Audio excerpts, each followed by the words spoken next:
BNP নয়, নিরপেক্ষ নির্বাচন হওয়াকেই বড় চ্যালেঞ্জ মনে করে জামায়াতে ইসলামী। দলটির সেক্রেটারি জেনারেল ফ্যাসিবাদ বিরোধী লড়াইয়ে সবাইকে ঐক্যবদ্ধ হওয়ার আহ্বান জানিয়ে বলেন, নির্বাচনে অন্যদের জোট নিয়ে তার দল বিচলিত নয়। এদিকে জাতীয় নাগরিক পার্টি বলছে, এখনও তারা জোট নির্ভর রাজনীতি নিয়ে সুনিশ্চিত কোনো সিদ্ধান্ত নেয়নি। দেশ সংস্কারের ক্ষেত্রে তারা জোট নির্ভরশীল হতে চায় না। দেশ জুড়ে বইছে নির্বাচনী হাওয়া। ভোটের দিনক্ষণের আনুষ্ঠানিক ঘোষণা না এলেও থেমে নেই নির্বাচনী ট্রেন্ড। আর নির্বাচনে অংশ নিতে পারা প্রতিটি দলই নিজেদের সক্ষমতা জানান দিতে ৩০০ আসনে প্রার্থী বাছাই করছে। সেই সাথে জোটবদ্ধ হতে ছোট বড় সব দলের সঙ্গে আলাপ আলোচনাও চালিয়ে যাচ্ছে। ভোটের মাঠে বৃহত্তর জোট গড়তে চায় বিএনপি। দলটির নেতাদের কথায় স্পষ্ট বিষয়টি। জামাতও জোটের বিষয়ে আলোচনা করে যাচ্ছে ছোট বড় সব ইসলামী দলের সঙ্গে। আমরা জামাত ইসলামী বিভিন্ন রাজনৈতিক দলের সাথে আমাদের অভিন্ন কর্মসূচিতে এখন সর্বশেষ নানান প্রোগ্রামে আমরা রাজপথে থাকছি। মত বিনিময় হচ্ছে। ছোটোখাটো কিছু দল, দেশপ্রেমিক অনেক দলও আমাদের সাথে আছে। এদিকে ফ্যাসিবাদ বিরোধী ক্রিয়াশীল যে কোনো রাজনৈতিক দলের সাথে জোটের সম্ভাবনা দেখেন এনসিপির সদস্য সচিব। আমরা বাংলাদেশে ক্রিয়াশীল যে কোনো রাজনৈতিক দল যারা ফ্যাসিবাদ বিরোধী ভূমিকায় ছিলেন তাদের সঙ্গে জোটের আমরা সম্ভাবনা দেখি। আমরা এই সম্ভাবনাও দেখি যে জোটের বাইরে গিয়েও যদি বাংলাদেশের জাতীয় রাজনীতিতে আমাদের এককভাবে নির্বাচন করার মতো পরিবেশ তৈরি হয়, সেক্ষেত্রেও আমরা নিজেদেরকে প্রস্তুত রেখেছি। ফ্যাসিবাদ বিরোধী লড়াইয়ে সবাইকে এক থাকার আহ্বান জানান জামায়াতের সেক্রেটারি জেনারেল। আর আসন্ন জাতীয় সংসদ নির্বাচনকে দেখতে চান সবচেয়ে বড় চ্যালেঞ্জ হিসেবে। আমার মনে হয় সামনের জনগণ আরও এই ফ্যাসিবাদ বিরোধী চেতনায় আরও ঐক্যবদ্ধ হবে, আরও সম্পৃক্ত হবে, যেহেতু তাদের সামনে একটা গ্রহণযোগ্য নির্বাচনে নির্বাচিত জনপ্রতিনিধির কাছে ক্ষমতা হস্তান্তরের প্রশ্নটা এসে দাঁড়াবে। তখন শুধু পলিটিক্যাল পার্টি এখানে ইনভলভ হবে না, তখন পাবলিক আরও ইনভলভ হয়ে যাবে যে না, এই নির্বাচনের বিরোধী এরা শত্রু, এদের হাত থেকে দেশ রক্ষা করতে হবে। আমরা চ্যালেঞ্জ মনে করি নির্বাচনটা নিরপেক্ষ হওয়া। সবাই যখন নির্বাচনের পক্ষে, বড় বিপর্যয় না হলে ফেব্রুয়ারিতে নির্বাচন হবে এমন আশাবাদ ব্যক্ত করেছেন আক্তার হোসেন। ফেব্রুয়ারিতে নির্বাচন অনুষ্ঠিত হচ্ছে, এটাকেই আমরা স্বাভাবিক ধরে নিয়েছি।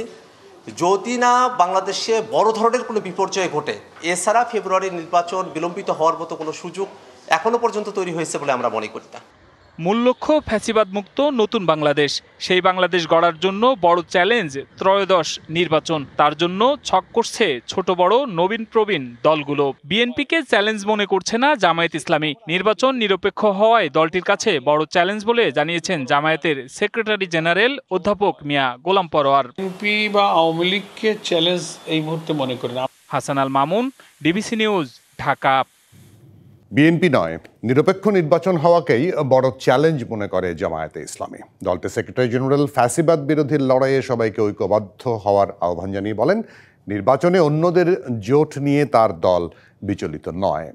এদিকে জাতীয় নাগরিক পার্টি বলছে, এখনও তারা জোট নির্ভর রাজনীতি নিয়ে সুনিশ্চিত কোনো সিদ্ধান্ত নেয়নি।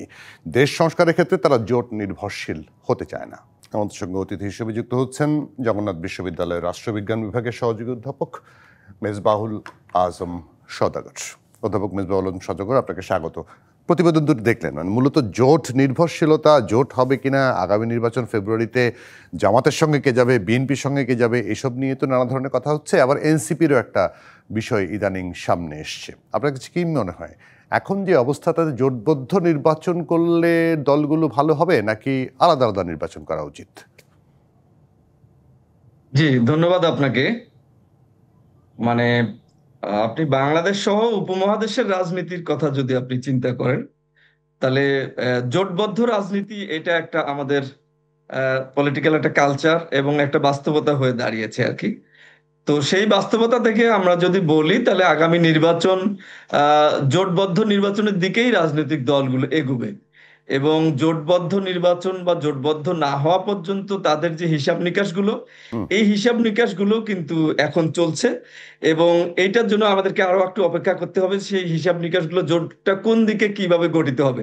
তবে জোটবদ্ধ নির্বাচন ছাড়া কোন রাজনৈতিক দলই এখন এই এখানে একটা জিনিস বাস্তবতায় দেখা যায় নির্বাচনে যে অংশ নিতে চাইবে না। জোটবদ্ধ যারা হন তাদের মধ্যে দেখা যায় যে ধরেন 20 দলীয় জোট, 20 দলীয় জোটের 3টা দলের হয়তো ভোটের মাঠে একটা ভালো প্রভাব আছে, বাকি 17টা দলের কোনো খোঁজও নাই। তারা একা নির্বাচন করলে জিতবে কিনা সেটাও একটা শঙ্কার কথা, বা অনেক সময় অনেকেই বলে যে জিতবে না। সেক্ষেত্রে এই জোটের আসলে ভোটের মাঠে এই জোটের কতটুকু প্রভাব থাকে? সানশাইন আটা ময়দা সুজি, ভালোবাসায় তৈরি। ভোটে জোটের মাঠে কিছু প্রভাব থেকে রাজনৈতিক দলগুলো আপনি দুই ভাগে ভাগ করতে পারেন। কতগুলো দলের হচ্ছে আপনার যে জন্মই হচ্ছে যে তার ওই নির্বাচন আসলে সে জোটবদ্ধ কার সাথে হবে এই হিসাব নিকাশ করার জন্য সে রেডি হয়ে থাকে। আর কতগুলো দল হচ্ছে জোটে ভোটের মাঠে আসলে ফ্যাক্টর, এই ফ্যাক্টরের কারণে জোটবদ্ধ রাজনীতির প্রতি তাদের তাদের যেমন আগ্রহ থাকে, আবার তাদের প্রতিও অন্য দলগুলোর আগ্রহ থাকে। তো এই বাস্তবতায় বিষয়টাকে আমাদেরকে দেখতে হবে। তো সবকিছু মিলেই আহ ছোট দলগুলোর প্রতি শুধু একটাই আকর্ষণ, আপনার জোটের আহ, সংখ্যাটা বাড়ানো। এই সংখ্যা বাড়ানো ব্যতীত এবং দুই একটা পার্সোনালিটি ভ্যালু থাকে, পার্সোনালিটি পলিটিক্স যেটাকে আমরা বলি, পার্সোনালিটির একটা ইন্ডিভিজুয়ালের একটা ভ্যালু থাকে। ইন্ডিভিজুয়ালের একটা বা দুইটা ফেস ভ্যালুর কারণে তিনি আবার অনেক সময় ইম্পর্টেন্ট হয়ে যান।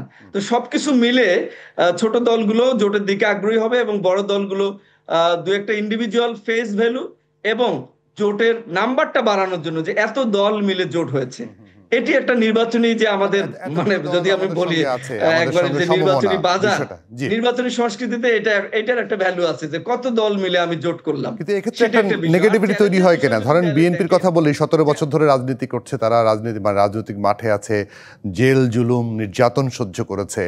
সেই জায়গাটায় ওই এখন নির্বাচনের মাঠে জোটের ধরেন আরো 19টা জোটের 19টা পার্সোনালিটিকে 19টা আসন ছাড়তে গেলে এই 19টা জায়গায় যে 19টা নেতা ডিপ্রাইভড হবে, সেটাও তো এক ধরনের নেগেটিভিটি তৈরি হয় না? এটা অবশ্যই রাজনীতির জন্য একটা অনেক বড় চ্যালেঞ্জ যেটা আপনি বললেন। কারণ হচ্ছে এবারকার প্রেক্ষাপটটা একটু ভিন্ন। এবারকার প্রেক্ষাপটটা ভিন্ন বলতে আমি বোঝাতে চাচ্ছি যে এই যে 17 বছরের যে ফ্যাসিবাদী দুঃশাসন, এখানে অনেক লিডার প্রত্যেকটা দলের যারা জেল জুলুম এরকম সহ্য করেছে, গুম খুন নির্যাতনের মুখে ছিল তারা, তারপরে তাদের ফ্যামিলি অনেকে ধ্বংস হয়ে গেছে, এত ত্যাগ যে বলে শেষ করা যাবে না। তো এই মুহূর্তে সবার এক্সপেকটেশন থাকবে নির্বাচনে তার নমিনেশনটা তার পক্ষে হোক, সেটা সবাই চাইবে। তো রাজনৈতিক দলগুলা এটা কে কত বেশি এই চ্যালেঞ্জের মোকাবেলা করতে পারবে, কত চমৎকার ভাবে এটা কত সহজ ভাবে এটা ফেস করতে পারবে, এটা প্রত্যেকটা দলের জন্য চ্যালেঞ্জ। এবং সে যে যত সহজ ভাবে এটা ফেস করতে পারবে তার ঘরে বেশি এর ফলাফলটা আসবে। আদারওয়াইজ যে নির্বাচনে যে কনফ্লিক্টটা তৈরি হবে নির্বাচন পূর্ব মুহূর্তে, এই কনফ্লিক্টটা হচ্ছে ম্যানেজ করতে না পারলে এটা নির্বাচনের উপর একটা প্রভাব থাকবে বলতে আমি বোঝাচ্ছি যদি জোর করে কেউ স্বতন্ত্র প্রার্থী হিসেবে দাঁড়িয়ে যায় বা জেদ থেকে বিকল্প মানে বিপরীত দলের যে প্রার্থী আছে প্রতিদ্বন্দ্বী তাকে যদি সমর্থন দেয়, তাহলে সেটা অবশ্যই রাজনৈতিক দলগুলোর জন্য একটা চ্যালেঞ্জ হয়ে দাঁড়াবে। তবে এখানে একটা বিষয় আছে, উপমহাদেশের রাজনীতিতে সাধারণত আপনাদের রাজনৈতিক দলগুলোতে সুপ্রিম লিডার যাকে আমরা বলি বা রাজনীতির প্রধান নেতা যাকে আমরা বলি, একটা ট্রেন্ডস কিন্তু আমাদের দেশে আছে যে প্রধান নেতা যখন শেষ পর্যন্ত এসে এই জায়গাটাকে হস্তক্ষেপ করে, তো সেই বিবাদটা মীমাংসিত হয়ে যাওয়ার উদাহরণ কিন্তু আমাদের দেশে অনেক আছে আর কি। তো সেই মুহূর্তটা আমাদেরকে দেখতে হবে। যেমন বড় দল হিসেবে যদি আমি বলি যে এক্সপেক্ট করছে সবাই যে তারেক রহমান যখন বিদেশ থেকে বাংলাদেশে ফিরবে, তখন তার দলের যদি এরকম কোনো সমস্যা হয় নিশ্চয়ই তিনি হস্তক্ষেপ করার সাথে সাথে সেই সমস্যাটা সমাধান হয়ে যাবে। অথবা বেগম খালেদা জিয়ার মতো পার্সোনালিটি তিনি যদি হস্তক্ষেপ করেন তাহলে সেই সমস্যাটার সমাধান হয়ে যাবে। এরকম পারসেপশন হচ্ছে আমাদের সোসাইটির মধ্যে, মানুষের মধ্যে বা পলিটিশিয়ানদের মধ্যে এরকম পারসেপশন কিন্তু আছে। তো দুই দিকেই জিনিসটার পক্ষে বিপক্ষে যুক্তি দেয়া যাবে। এখন সামনে আমাদের নতুন প্রেক্ষাপটে নির্বাচনটা হতে যাচ্ছে, তো সেই পর্যন্ত আমরা এটা অ্যানালাইসিসটা চলবে, আমাদের দেখতে হবে যে ঠিক আসলে কোন দিকে যাচ্ছে। আমি দুই সাইডটাই আপনার সামনে বর্ণনা করলাম। একদম পরিষ্কার। মেজবাহুল আজম সওদাগর, আপনাকে অনেক ধন্যবাদ, কৃতজ্ঞতা আমাদেরকে আজকে সময় দেওয়ার জন্য। ধন্যবাদ আপনাকে।